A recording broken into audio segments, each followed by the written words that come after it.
I think people get the differences between a psychiatrist, a psychologist, and a counselor confused. So here are some of the major differences. A psychiatrist is a medical doctor.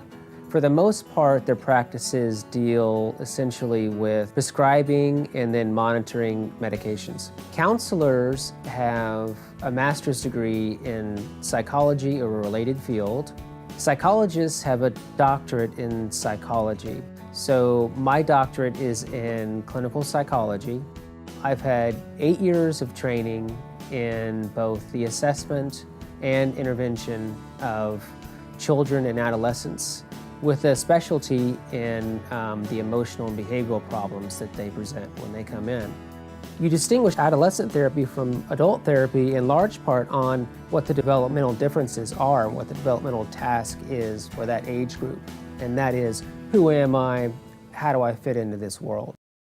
When parents are debating whether or not to bring their kids in for therapy, the first piece of advice that I have for them is to sit down and spend some time talking with their child about what therapy means to them.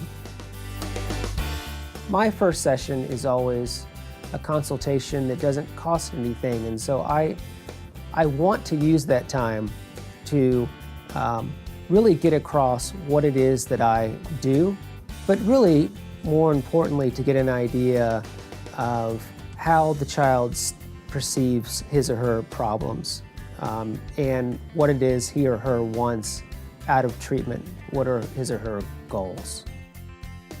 I think it's really important to help adolescents understand who it is that they are and how best to fit in with other people. That's what makes those crazy years from 12 to 19 or 12 to 20 so critical. And so if I can help them get a greater understanding of that, developmentally speaking, then I'm doing my job.